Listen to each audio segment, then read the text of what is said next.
नमस्कार विद्यार्थी मित्रांनो, इयत्ता 10वी गणित भाग 1 मधील प्रकरण नंबर 2 वर्ग समीकरणे या वर्ग समीकरणे प्रकरणामधील सराव संच 2.1 मधील एक दोन उदाहरण आपण या ठिकाणी पाहणार आहोत। पहा, हे उदाहरण जे आहे ते प्रत्येक उदाहरण 2 मार्काला या ठिकाणी बोर्डाच्या परीक्षेला विचारतात। प्रश्न काय दिलाय पहा, पुढील समीकरणे म्हणजे ही समीकरणे जी दिली आहेत, पुढील समीकरणे ax वर्ग अधिक bx अधिक c बरोबर 0 या स्वरूपात लिहा व a स्वल्पविराम b स्वल्पविराम c च्या किमती ठरवा। म्हणजे आपला हे जे समीकरण दिले ते समीकरण आपल्याला या स्वरूपात मांडायचं आहे। कुठल्या स्वरूपात मांडायचं आहे? ax वर्ग अधिक bx अधिक c बरोबर 0। तर हे आहे वर्ग समीकरणाचं सामान्य रूप। वर्ग समीकरणाचं सामान्य रूप काय विद्यार्थी मित्रांनो?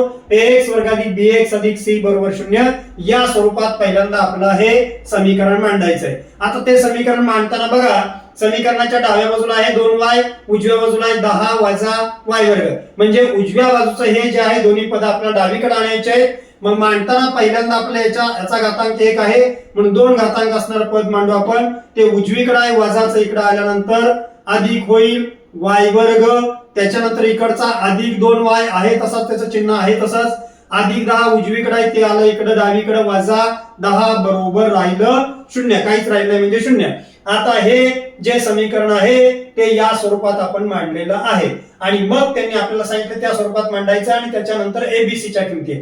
आता आपल्याला a ची किंमत काढायची आहे। a बरोबर आता या स्वरूपात पहिला वर्गपदाचा सहगुणक आहे a, इथं वर्गपदाचा सहगुणक काहीच नाही म्हणजे 1 आहे, म्हणजे a ची किंमत आहे 1। स्वल्पविराम b ची किंमत बघा, b मधलं पद आहे b, x चा सहगुणक आहे b, इथं y चा सहगुणक 2 आहे म्हणजे b ची किंमत आहे 2 आणि स्थिर पद आहे या ठिकाणी c, तर स्थिर पद आहे या ठिकाणी वजा 10 म्हणून c ची किंमत मिळेल वजा 10। अशा प्रकारचं आपण हे x या स्वरूपात मांडले आणि abc च्या किमती काढलेल्या आहेत।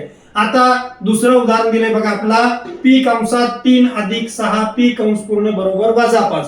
पहिल्यांदा आपण याला सोपे रूप देऊ। सोपे रूप द्यायचं म्हणजेच हा कंस सोडवायचा आहे।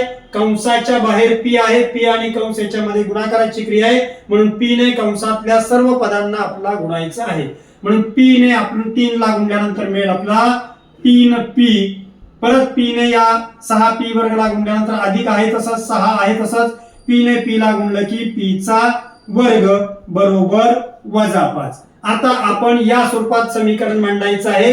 पहिल्यांदा वर्गपद डावीकडेच आहे, 6p वर्ग आहे तसंच, अधिक 1 घातांक असणार 3p ते आहे तसंच, वजा 5 उजवीकडे आहे ते इकडे आलं की मिळेल अधिक 5 बरोबर 0। आता हे समीकरण जे ते या स्वरूपात आपल्याला मिळालेलं आहे। मग या समीकरणाची या समीकरणाची तुलना करून आपण abc च्या किमती काढू।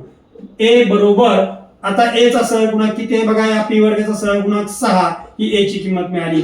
दुसरा b ची किंमत मिळेल आपल्याला इथं 3 आणि c ची किंमत मिळेल 5। धन्यवाद।